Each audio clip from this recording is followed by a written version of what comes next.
Good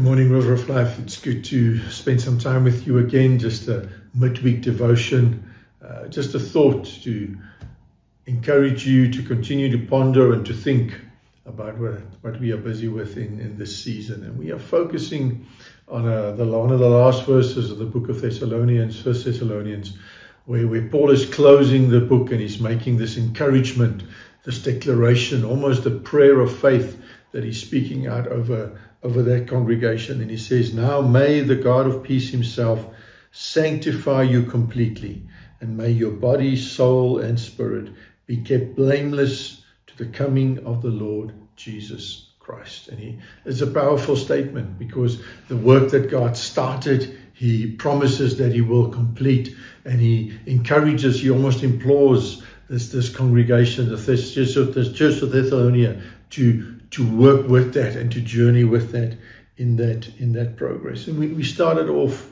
by looking at the fact that Jesus is the one who's made all of this possible. He's the one who makes us whole, who sanctifies us with his blood, and that on the cross that work is fulfilled. But that we have a journey with that, and over the next few weeks we will do that.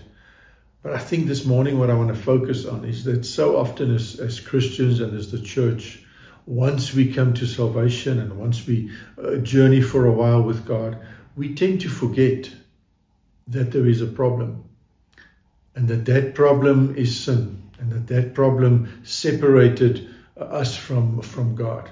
We tend to get to this place where what the book of Revelations describes as lukewarm. We are Christians, we are continuing on this journey, but we don't really realize what Christ has done. And we so often can make the word grace a cheap word, or a word that doesn't really have much meaning.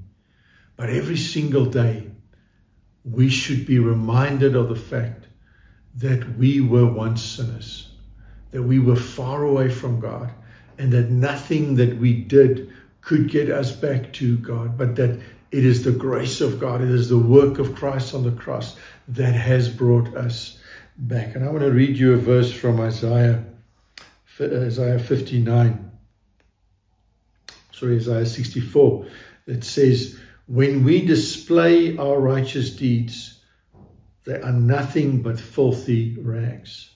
Like autumn leaves, we wither and fall, and our sins swept us away like the wind." And it's a beautiful reminder that our own effort, the moment that we forget that it is actually Christ who did this work, the moment we think we are okay, we fall into that trap of our own deeds, our own self-righteousness. It's just filthy rags, and it will get us nowhere. Now, as Christians, we don't live in that place of sin. God has set us apart. He's made us holy. He's caused us to be seated with Christ. But in that seated with Christ, in that space of reigning with him and ruling with him, we have got to be mindful that there was a problem. And that problem was sin. And sin kept us away from God. But God himself sacrificed himself. Jesus became flesh, took our sin upon him, and set us free, so that now we can be the righteousness of God. And I want to encourage you in this day just to be thankful afresh, just to think again of what you were before Christ saved you and rescued you and transformed your life. And that will just bring a fresh thankfulness, a fresh understanding of the work of Christ. And if you have that in your life, then there's a strong foundation to build on. Then this day can be a day of victory. Then this day can be a day of taking another step forward, of working out your salvation in Christ, because you understand it is a work of grace. I'd love to pray with you. Father, we are so thankful for the work of Christ. We are mindful that without Christ, we are nothing. Our own acts of righteousness are like filthy rags. They are like leaves that wither away in the autumn. But God, you made a way. You transformed our lives when you called us back to you through the work of Christ Jesus. I pray for us as a congregation that in this next season we would be mindful of the work of Christ, and we would allow that work of Christ to be transformative in our lives every single day.